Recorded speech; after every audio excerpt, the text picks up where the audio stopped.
Welcome to this Union Talk recap episode. One of the hardest lessons to teach kids in this day and age is that gun violence is likely going to be part of their lives, either through constant headlines or, unfortunately, through direct, firsthand experience. No teacher or parent wants to have that conversation, but until things change substantially in this country, it is a conversation we must have. In today's recap episode, Randi and her guests, Dr. Pamela Cantor, founder of Turnaround for Children, Abbey Clements from Teachers Unify, and Sarah Lerner, a teacher and survivor at Marjory Stoneman Douglas High School, unpack that conversation and how to have it with your kids and students.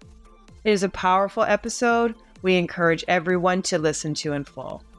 If you like what you hear in this episode, you can listen to the entire conversation by going to aft.org/Union Talk and search After the Shootings, How to Help Our Kids and Ourselves, which is the episode this conversation is from. So, without further ado, let's dive into this dialogue.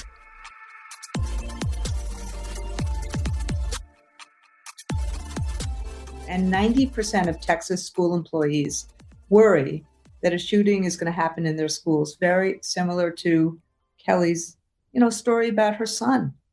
And 42% of Texas school employees said that the Uvalde shooting may impact their decision to return to school this fall.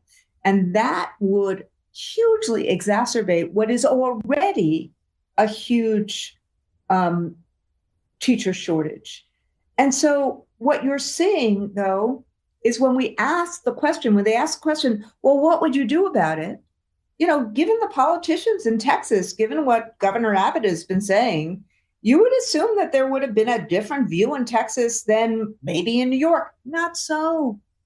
What you saw was the same overwhelming numbers of people who are saying, we need gun safety, we need background checks, we need red flag laws, we need to actually ban assault weapons. The people in Texas are like everywhere else, like the teacher who survived, who said, never again. And he's going to work just like Sarah and just like Abbey on making sure this doesn't happen again. That's part of what's different here. And Abbey, I am always chilled by what you often say, which I have heard you say many times, and look at the, as we're going through this, look at the survey that Kelly just put up. The same numbers, 90-10. Do you worry about a shooting happening at your school? 90% of the people listening, or who answered, have said the same thing. But this is what I'm always chilled, Abbey, every time you say that if the shooter just turned the other way in Sandy Hook, the shooter would have gotten to your classroom. And in some ways, there but for the grace of God. And so I'm going to ask you also what I asked Sarah, how you feel. And is there anything that feels different about this time than in the past?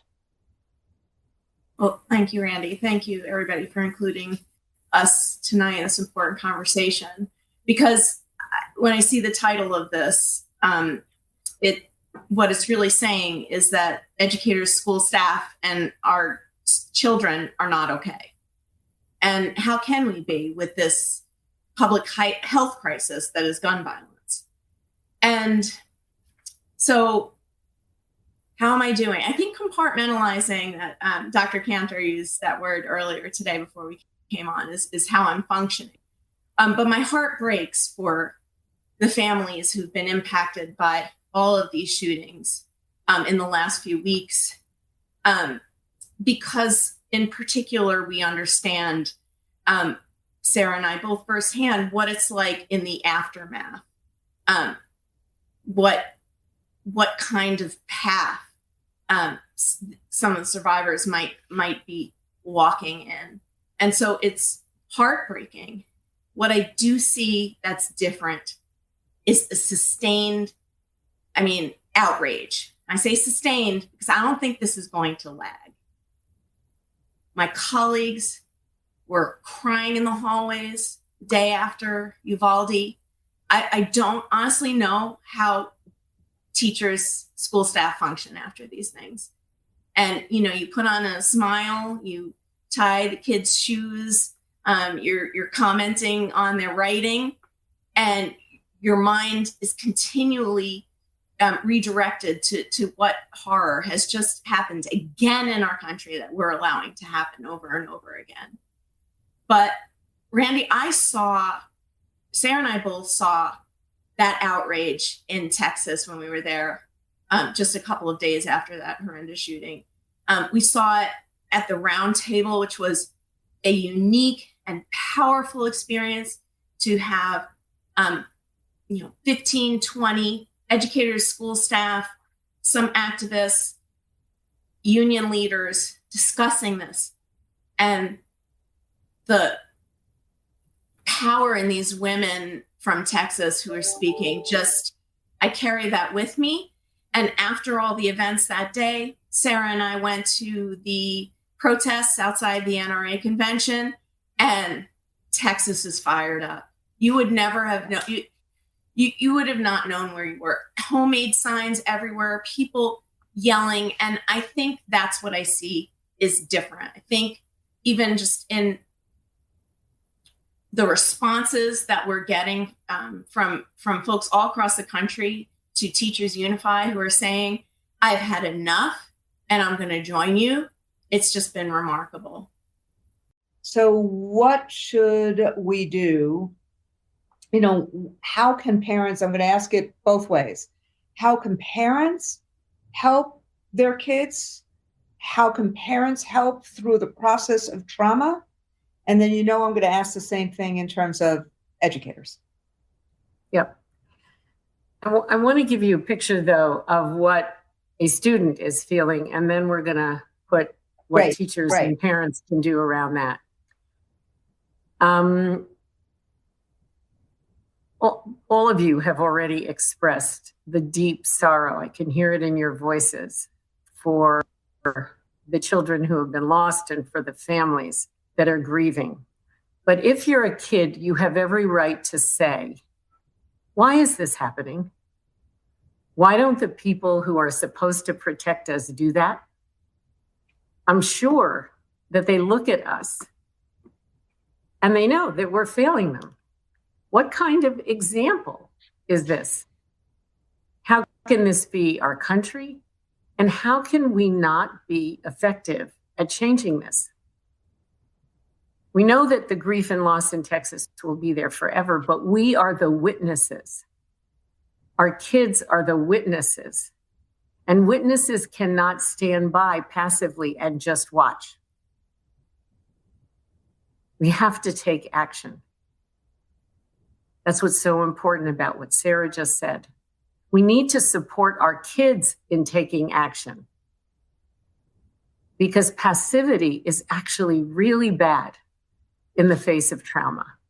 Action heals.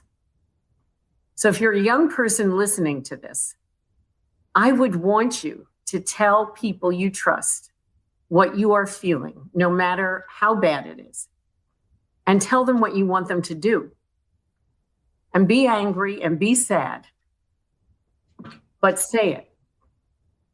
Let us know if you are scared to go to school, or you can't sleep, or you can't keep your mind on important things. Tell it to the people you trust, because being silent will not help. You're not alone.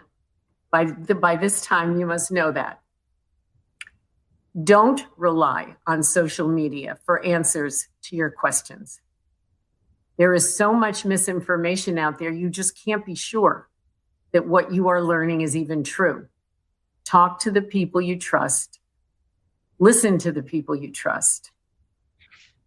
No one likes to feel helpless, but it's so easy to feel helpless today. Look at what the kids from Parkland have done and are doing this weekend. They've organized. They're taking action. You can take action, and you will feel better if you do. The momentum on these issues will grow if we grow it. So your voice is super important.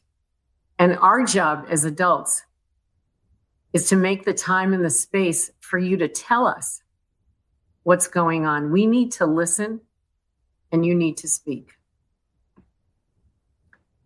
So Randi asked, what should parents do?